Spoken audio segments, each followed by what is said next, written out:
सीतारमण 10 लाख तक tax free करे, लेकिन हमारे अनुमान से ऊपर 12 लाख तक टैक्स फ्री। मिडिल क्लास के लिए ये बजट बेहद खास, साथ ही साथ महिलाओं के लिए ये बजट बेहद खास, युवाओं के लिए ये बजट बेहद खास। जिस तरीके से हमने देखा कि निर्मला सीतारमण अपने भाषण की शुरुआत में ही उन्होंने कहा कि इस बजट में ज्ञान के फॉर्मूला को अपनाया गया है, यानी कि गरीब, युवा, अन्नदाता और महिलाओं का बेहद ख्याल रखा गया। और हमने देखा भी कि कुछ इसी तरीके से इस बजट में तमाम बिंदुओं पर बेहद ख्याल रखा गया, चाहे वो टैक्स स्लैब में हो या फिर महिलाओं के लिए हो। बिहार के लिए भी ये बजट बेहद खास रहा। साथ ही साथ शिक्षा के क्षेत्र में भी देखें तो शिक्षा के क्षेत्र में भी ये बजट बेहद खास रहा। मेडिकल कॉलेज में सीट बढ़ाने पर जोर दी जा रही है। 75,000 सीट मेडिकल कॉलेज में बढ़ाई जाएगी। साथ ही साथ स्टार्टअप पर भी 20 करोड़ तक कर्ज मिलेगा। बिहार में national institute of food technology को लेकर भी घोषणा की गई है। मेडिकल कॉलेज में 75,000 सीट बढ़ाएंगे। शहरी गरीबों के आय बढ़ाने पर भी स्कोप को लेकर बात कही गई है। महिलाओं को आर्थिक रूप से मजबूती देने का लक्ष्य सरकार का है।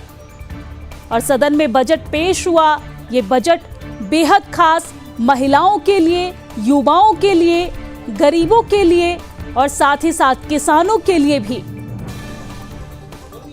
तो बड़ी जानकारी हम आप तक पहुंचा रहे हैं, जहां पर सदन में बजट पेश हुआ है और ये बजट कई तबके के लोगों के लिए बेहद खास रहा।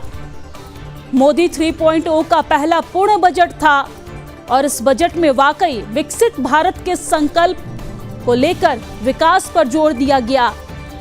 हमने देखा कि किस तरीके से स्टार्टअप को लेकर, स्किल्स को लेकर, युवाओं को लेकर जोर दिया गया है। तो ये देखिए, यहां पर 12 लाख तक कोई टैक्स नहीं देना होगा। 12 से 15 लाख तक के लिए 15% का टैक्स देना होगा और 16 लाख से 20 लाख तक 20% का टैक्स देना होगा। 20 लाख से 25 लाख तक 25% का टैक्स देना होगा। साथ ही साथ कई अहम और घोषणा की गई है, जहां पर हमने देखा कि किस तरीके से आत्मनिर्भर भारत को लेकर प्रधानमंत्री नरेंद्र मोदी हमेशा जोर देते रहते हैं। और इसी को लेकर हमने देखा कि यहाँ पर आत्मनिर्भर भारत पर भी जोर दिया गया है।